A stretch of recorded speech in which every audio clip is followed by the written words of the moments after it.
If you follow me forever. I promise to always never say. If you follow me forever. I promise to always never say never. Give me loyalty, I guarantee your safety. No ifs, no buts, no maybes. If you follow me forever. Bonjour, bonsoir très chers téléspectateurs, j'espère que vous allez très bien. Encore une fois, c'est votre animateur Jonathan Chani qui vous revient avec la partie 3 de notre série qu'on a commencé sur l'homme de Dieu et Allen. Pour ceux qui n'étaient pas là, à la partie 2, nous avons parlé de sa rencontre avec le Seigneur Jésus-Christ. À la partie 1, nous avons parlé de son enfance. Maintenant, cette partie d'aujourd'hui, je veux partager avec vous en fait le début de son ministère, ce qui s'est passé, les éléments marquants du début de son ministère. Alors, pour ceux qui n'étaient pas là au dernier épisode, j'avais fini par vous dire, vous étaler, l'histoire de comment est-ce qu'il avait donné sa vie au Seigneur. Et je vous avais dit que c'est un processus. Et je tiens à souligner quelque chose, c'est que des fois, comme dans un match de soccer, on vous montre seulement le highlight du game. Ok? Le highlight, c'est juste pour permettre à certaines personnes qui n'ont pas visualisé le match d'avoir seulement les grandes lignes des grands événements. Mais c'est différent quand tu participes au match que quand tu regardes à la maison le highlight. Quand tu vas dans un terrain de foot, tu vis la chose, quoi. Les moments hauts, les moments bas là où tu as peur, les moments d'extase là où le gars a failli marquer et tout ça. C'est différent. C'est pour dire que nous, tout ce que nous voyons, c'est juste le highlight de la vie de quelqu'un. C'est un glimpse, comme la Bible nous dit. C'est un extrait qu'on nous montre. Mais il y a beaucoup de choses sur Allen que moi je ne saurais pas, qu'au ciel lui-même, Dieu lui-même va nous révéler ça. Et c'est aussi une façon de dire que vous le voyez peut-être, ce que Dieu utilise des gens comme ça aujourd'hui, ça peut paraître que ce sont des gens plus spéciaux que vous, mais ça ne l'est pas en réalité. C'est juste la grâce de Dieu. Paul dit, moi, le plus petit de tous les saints, cette grâce m'est confiée. Donc Paul se considérait comme étant le plus petit, c'est-à-dire que aux yeux de Paul, et vous le savez, il n'était pas qualifié. Mais à cause de la grâce de Dieu, Paul s'est retrouvé à faire quelque chose qu'il ne méritait pas naturellement. C'est juste la grâce de Dieu.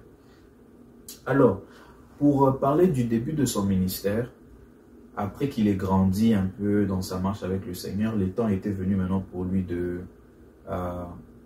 il avait à cœur de chercher maintenant à servir Dieu. Il avait vraiment à cœur de servir Dieu. Et comme vous savez, dans notre marche avec le Seigneur, il y a le service et à la marche avec Dieu. Dieu nous appelle à deux choses, à cela. Il nous appelle à être sacrificateurs, mais il nous appelle aussi à avoir une relation avec lui. Parce que c'est ça qu'il est venu rétablir de base d'abord. Cette relation avec lui d'abord. Parce que c'est ce que Adam avait perdu dans le jardin d'Éden. Alors, pour commencer dans le ministère, il a eu deux expériences qui n'ont pas vraiment abouti. Dans l'Assemblée de Dieu, il a été comme évangéliste prédicateur, ça n'a pas trop marché, il avait abandonné. Et puis, quelques temps plus tard, il a eu une opportunité, il est devenu pasteur d'une église corporative. Et c'était comme ça un peu que il était un peu dans ce stade, un peu dans le pastoral. Il prêchait, comme nous voyons des pasteurs aujourd'hui, il avait une congrégation, il les enseignait la parole de Dieu. Mais il avait toujours l'impression qu'il y avait peut-être un peu plus. Il était un peu fatigué de cette vie-là de on va à l'église, on prêche, ça finit, on part. C'est comme si que ça se répétait, il y avait trop d'habitude dedans et lui cherchait quelque chose de plus. C'est comme ça qu'un jour, il va entendre parler de le grand homme de Dieu, Oral Roberts, qui avait des croisades sous une tente. Et il sera tellement interpellé qu'il va lui-même faire une descente sur les lieux. Et quand il va arriver là-bas, il va voir la manifestation de la puissance de Dieu. Mais ce que j'ai beaucoup apprécié avec lui, c'est qu'il n'a pas dit « Oh, il faut que j'aille voir Allen qui m'impose la main. » Des trucs comme ça, par exemple. Mais c'est drôle, hein. J'ai dit ça c'est comme humoristiquement en fait. Parce que c'est vrai quoi, même si on y pense, nous ici, là, les jeunes serviteurs de Dieu qui commençons, des fois on a toujours l'impression que Il faut toujours qu'on aille chez un grand homme de Dieu qui nous impose les mains et tout ça pour que nous aussi on puisse faire ça. Mais et Alain, il s'est dit, si lui peut faire ça, moi aussi je peux faire ça. Alors qu'est-ce qu'il a fait? Il est allé, il a pris une décision de jeûner. Et à ce moment-là, il était marié, mais entre parenthèses, je tiens aussi à souligner aussi un peu la rencontre avec sa femme, c'est Lexis Scriven. Il avait éventuellement rencontré sa femme aussi lors d'un meeting. Et c'est comme ça qu'il va rencontrer sa femme et une chose va emmener à une autre, ils vont se marier. Et durant ce temps de jeûne, il avait demandé à sa femme de l'aider. Il a dit à sa femme, je ferme, je me bloque, tu gardes la clé. Je ne dois pas sortir tant que le Seigneur ne m'a pas encore visité. Il a commencé le premier jour. Il a dit qu'il n'allait pas manger ni boire. Il est entré là-bas. Premier jour, il était là. Et puis qu'est-ce qui s'est passé? Il a eu faim. Il a frappé à la porte. Sa femme a dit, mais il a dit, non, laisse-moi sortir. Et il est allé s'asseoir. Sa femme avait fait de la viande. Il a pris un morceau. Dès qu'il a mis le morceau dans la bouche, Dieu lui a dit, il a entendu la voix de Dieu, tu es prêt à sacrifier ce que tu cherchais juste pour un morceau de viande. Il a recraché. Et il a dit à sa femme, je vais retourner, cette fois-ci je ne sortirai que lorsque j'aurai vu le Seigneur. Et vous voyez, juste pour vous dire entre parenthèses que ce n'est pas des choses faciles. Des fois, le sacrifice qu'on voit un peu, on peut penser que voilà, c'est des hommes super hommes, des forts. Non, c'est la capacitation de Dieu. Même pour jeûner, faire ces jeûnes-là un peu très exceptionnels et époustouflants, là, c'est par la capacitation de l'Esprit. On ne peut pas y arriver par nous-mêmes. Vous voyez que même lui, le grand homme de Dieu, il fallait que Dieu puisse intervenir. Dieu devait lui parler pour qu'il puisse prendre conscience de lui-même et prendre la bonne décision. C'est pour dire que Dieu veille sur nous, même quand on s'y attend le moins, même dans nos moments de faiblesse. Alors c'est comme ça qu'il va rentrer, il va continuer à jeûner, prier. Et qu'est-ce qui va se passer? Il aura une expérience. Le Seigneur va lui apparaître en esprit. Et Dieu va lui donner 13 commandements. Dieu va lui parler de 13. Il a écrit un livre sur ça où est-ce qu'il explique ce que le Seigneur lui avait dit dans ce livre. Mais il a dit quelque chose que j'ai retenu, c'est qu'il a soulevé 13 points que le Seigneur lui avait parlé. Mais parmi les 13 points, il y a un truc qui est très particulier que le Seigneur lui avait dit, c'est que la raison pour laquelle tu vois, il s'adressait à, je crois ce qu'il a dit, il s'adressait à Alain. Pourquoi tu vois certains de mes serviteurs qui n'exercent pas la puissance, c'est parce qu'ils marchent dans le péché. C'est comme le péché, en fait, qu'est-ce que ça fait? Ça ne permet pas à la puissance de Dieu qui est déjà en nous de se manifester. Et par là, je tiens à souligner aussi quelque chose. C'est que des fois, quand on parle du péché, il y a simplement certaines idées qui effleurent nos esprits. C'est comme, l'impudicité, l'adultère, et oui, c'est vrai, c'est le péché. Mais le péché a plusieurs expressions, ça reste le péché. Mais il y a quelque chose que j'ai découvert dans le livre de Matthieu, que Jésus-Christ parlait. Il a parlé des péchés du cœur. Et la Bible appelle, en anglais, on dit « the sins of the heart ». Et je suivais un homme de Dieu qui disait que ça, ce sont les péchés qui sont souvent les plus difficiles à déceler parce que c'est dans le cœur. L'homme lui-même, la personne ne peut pas s'en rendre compte parce que ça touche au domaine spirituel. Et c'est là qu'il expliquait que c'est simplement la parole de Dieu ou la révélation du Saint, c'est par la parole de Dieu que le Saint-Esprit peut t'accorder cette prise de conscience-là sur la condition de ton cœur.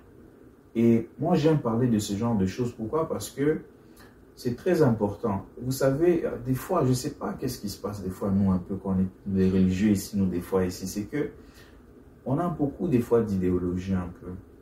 Et quand j'ai compris une chose que Paul nous enseigne dans les épîtres, que quand vous lisez dans le livre de Matthieu, Jésus-Christ parle du fermier. Il dit que quand il s'est endormi, l'ennemi est venu, il a semé des choses dans son jardin, si je dois dire ça comme ça. Et quand vous lisez encore les épîtres, la Bible parle en fait de la convoitise des yeux. Vous voyez un peu? Et la Bible aussi dans Paul dans le livre d'Hébreux, il parle aussi de Hébreux chapitre 11 ou 12. Paul parle aussi là-bas de la foi qui vient de ce que l'on entend.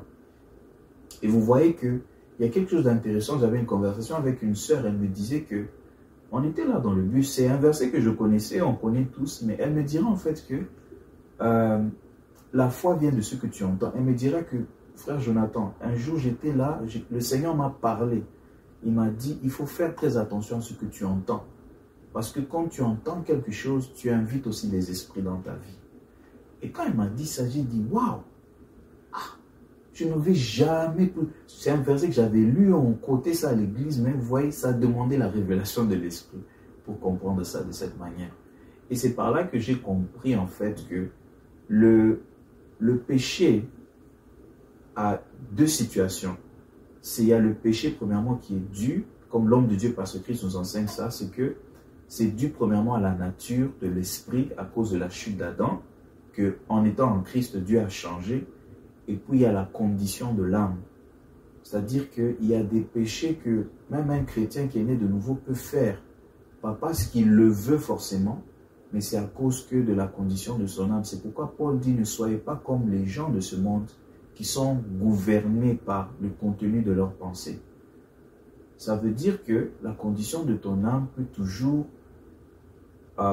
contrôler ta vie, tes actions, si Christ, par la parole de Dieu, n'est pas encore assis dans ton cœur, n'a pas encore renouvelé ton intelligence. Et vous savez, moi, j'avais besoin de voir ça personnellement pour que ça puisse me faire prendre conscience que, en fait, le mal que je peux dire, peut-être je suis une mauvaise personne, en réalité, Dieu ne m'appelle pas comme ça. Dieu parle de la condition de mon cœur, mais ce n'est pas qui je suis. Parce que cette condition de l'âme, elle est due à cause de l'information du monde. C'est pourquoi Christ dit, quand il s'adresse aux Juifs, il dit « Votre père, le diable ». C'est pour dire que le diable, par son système, conditionne les gens à la méchanceté. Et je dis toujours que le monde nous apprend à être méchants. Donc je vais t'inviter à prendre cette prière. Seigneur Jésus-Christ, merci de m'avoir sauvé. Merci parce que la Bible dit que tu es mort pour moi et ressuscité le 3e jour pour m'accorder la vie éternelle. Seigneur Jésus, je te rends grâce. Oh, merci Seigneur. Merci parce que je suis né de nouveau. Ma vie t'appartient. Je t'accepte dans ma vie comme Seigneur et Sauveur. Merci parce que j'ai la vie éternelle. Je suis né de nouveau. À compter de ce jour, Seigneur, je te confie ma vie. Dans le nom de Jésus-Christ. Amen. Si tu as fait cette prière, je te dis félicitations et congratulations. Bienvenue dans la maison de Dieu. Mais il y a une deuxième chose que je vais te laisser avec. Ça s'appelle un dévotionnel. Le dévotionnel s'appelle la rhapsodie. La rhapsodie n'est pas un substitut de la Bible, mais c'est juste un outil qui va t'aider à bien stratégiquement étudier ta Bible. C'est comme quand tu vas à l'école, tu as la matière qui est vaste et tu as le livre duquel est tirée la matière. Ok? Maintenant, tu as ce qu'on appelle comment on appelle ça encore en français? Ce sont des livres d'études. C'est des livres qui ne remplacent pas la matière du cours, mais c'est des livres d'études qui t'aident à stratégiquement étudier et bien comprendre le cours, afin que tu puisses réussir l'examen. Parce que la Bible dit que les jours mauvais arriveront à nous tous. Et ce qui va faire qu'on va triompher, c'est la foi. Et cette foi-là vient de ce que tu entends. Et c'est ça que je te laisse avec la rhapsodie. Il y a un plan d'études bibliques annuel qui va t'aider à stratégiquement étudier la parole pour que les idées puissent s'agencer. Et tu as la possibilité aussi d'avoir la pensée quotidienne de Dieu qui va t'aider toujours à te fortifier dans ta foi, peu importe ce que tu traverses. Et c'est comme ça que je vais vous laisser par là. Je vais vous dire merci. J'espère que vous avez été bénis par cette émission encore une fois. Et sur ce, restez connectés. Je vous dis à la prochaine. Follow me forever. I promise to always never say. If you follow me forever.